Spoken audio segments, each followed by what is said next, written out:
बिस्मिल्लाहिर्रहमानिर्रहीम। अस्सलाम वालेकुम स्टूडेंट्स, उम्मीद है आप लोग ठीक होंगे और घर में खूब पढ़ाई कर रहे होंगे। हम क्लास में टेंसेस कर रहे थे और टेंसेस की करेक्शन कर रहे थे। बड़ा अच्छा टेम्पो बना हुआ था, लेकिन अनफॉर्चुनेटली अभी हमें दोबारा बुक की तरफ आना पड़ेगा। बुक हम रिवाइज़ वैसे भी शुरू करने वाले थे, तो जो बच्चे जिन्होंने अभी तक बुक नहीं पढ़ी हुई या जिन्होंने पढ़ी भी हुई है, इसको हमने रिवाइज़ करना है। तो आज हम फर्स्ट चैप्टर जो है वो इसका रिवाइज़ करेंगे, लेकिन साथ में ग्रामर की चीज़ें जो मैंने आपको करवा रखी हैं उनका दोबारा टेस्ट भी होता रहेगा हर वीक, ताकि आप वो चीज़ें भूल ना जाओ और उसको ख़ुद ही घर पे बैठे हुए रिवाइज़ करते रहो। लेकिन इसके बावजूद अगर कोई बात आपको उसमें से समझ नहीं आती तो आप मुझसे ज़रूर पूछिएगा, आप ग्रुप में मैसेज कीजिएगा, मैं रिप्लाई करूँगा और आपको बताऊँगा कि ये चीज़ें आपने किस तरह से करनी है। तो पहला जो आज हम स्टार्ट करने जा रहे हैं वो है सेवियर ऑफ मैनकाइंड। सेवियर जो है बचाने वाला, निजात दहिंदा होता है।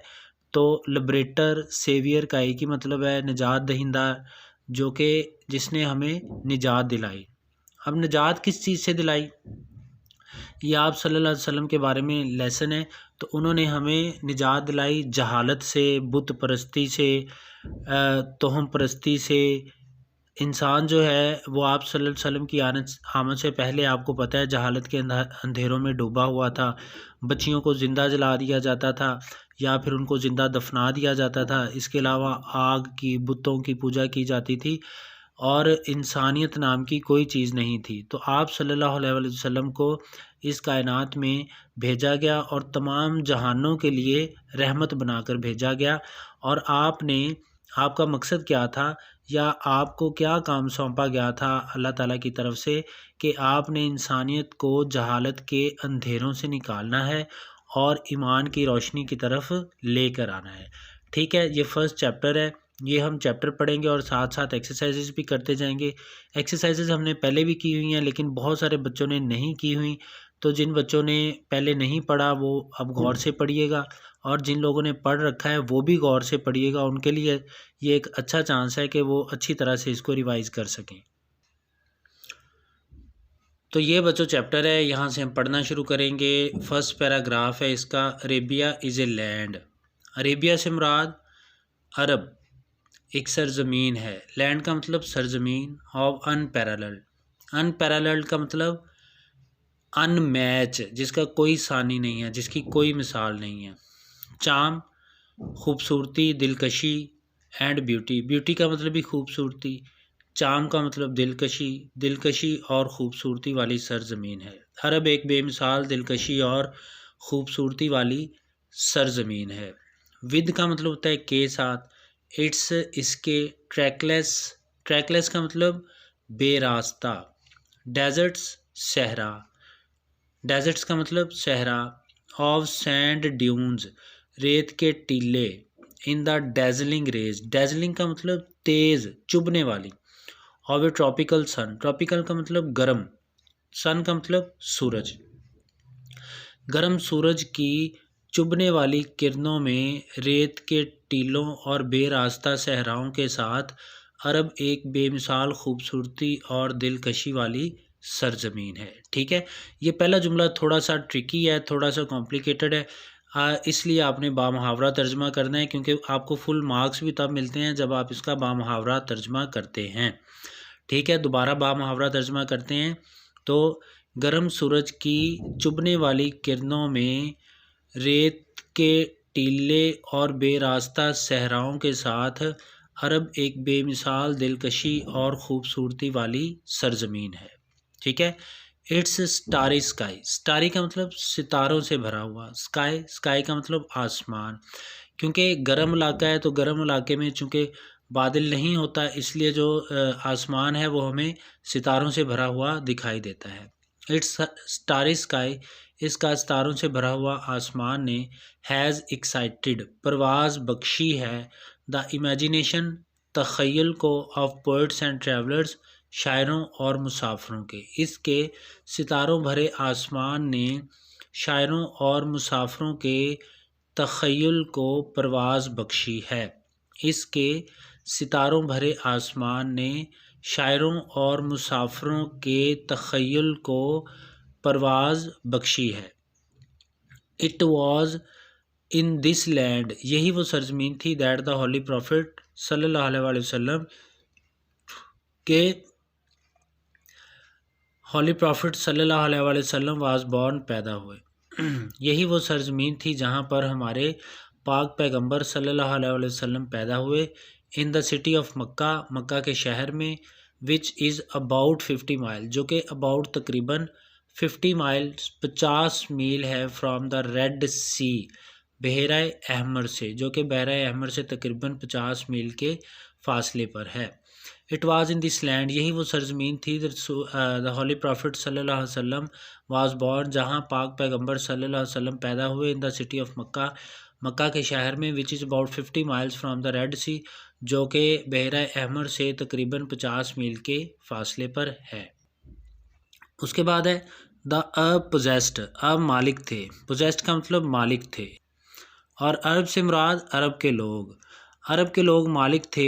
रिमार्केबल, रिमार्केबल का मतलब ज़बरदस्त, शानदार, मेमोरी याददाश्त, हाफजा, and were an eloquent people, eloquent का मतलब होता है खुश गुफ्तार, यानी जिनको गुफ्तगू की महारत हासिल हो उनको एलोक्वेंट कहते हैं।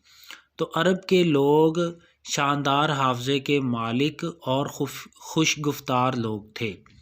अरब के लोग शानदार हाफजे के मालिक और खुश गुफ्तार लोग थे।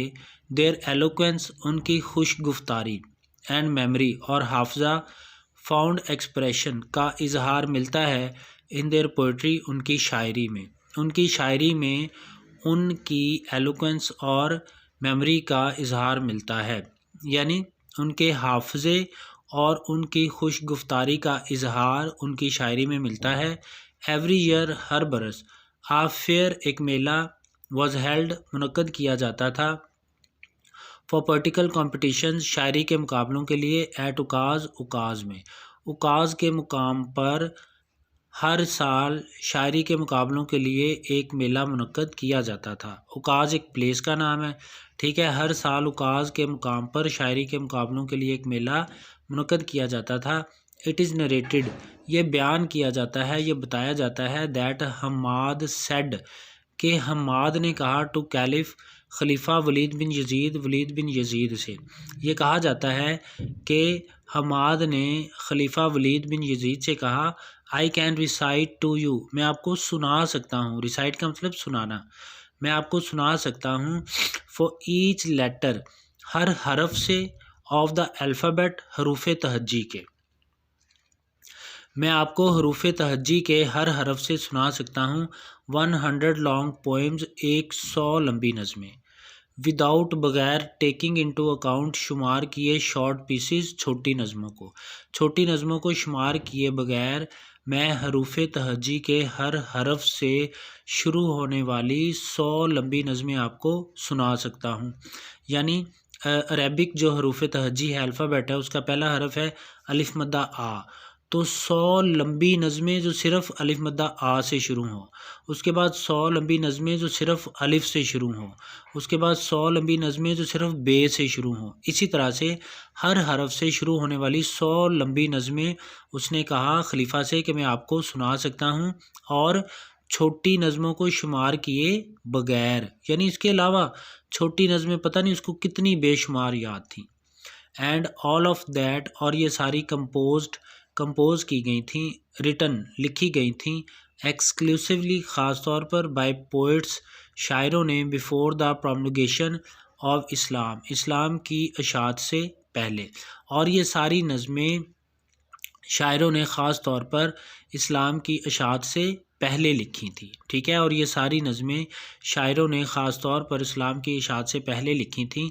It is know small wonder, और ये कोई कम हैरानगी की बात नहीं, दैट अल्लाह अलमाइटी चोज़, कि अल्लाह ताला ने चोज़, मुंतखब किया, चूज़ की सेकंड फॉर्म है चोज़, और ये कोई कम हैरानगी की बात नहीं कि अल्लाह ताला ने मुंतखब किया द अरबिक लैंग्वेज, अरबी ज़ुबान को, for his final dispensation, final हतमी, आखिरी, डिस्पेंसेशन, पैगाम को फैलाने, एंड द प्रिजर्वेशन, और महफूज करने के लिए, ऑफ हिज़ वर्ड, अपनी वर्ड को, अपने अल्फाज को, अपनी बात को। तो ये कोई कम हैरानगी की बात नहीं कि अल्लाह ताला ने अपने आखिरी पैगाम को फैलाने और अपने अल्फाज को महफूज करने के लिए अरबी ज़ुबान का इंतखाब किया। ठीक है जी। तो कहता है कि ये कोई कम हैरानगी की बात नहीं कि अल्लाह ताला ने अपनी आखिरी पैगाम को फैलाने और अपनी बात को महफूज करने के लिए अरबी ज़ुबान को मुंतखब किया। ठीक है बच्चों, 2 पैराग्राफ आज हमने पढ़े हैं। ये आपने अच्छी तरह से याद करने हैं और इनकी ट्रांसलेशन को एक दफ़ा लिखना भी ज़रूरी है ताकि आपको पता चले कि सारे वर्ड्स आपको लिखने आते हैं और क्या बामुहावरा आपको इसका तर्जमा आता है, क्योंकि फुल मार्क्स लेने के लिए बामुहावरा तर्जमा करना बहुत ज़रूरी है। अगर आपको कोई बात समझ ना आए तो आप मुझसे पूछ लीजिएगा। अच्छा, अल्लाह हाफिज़।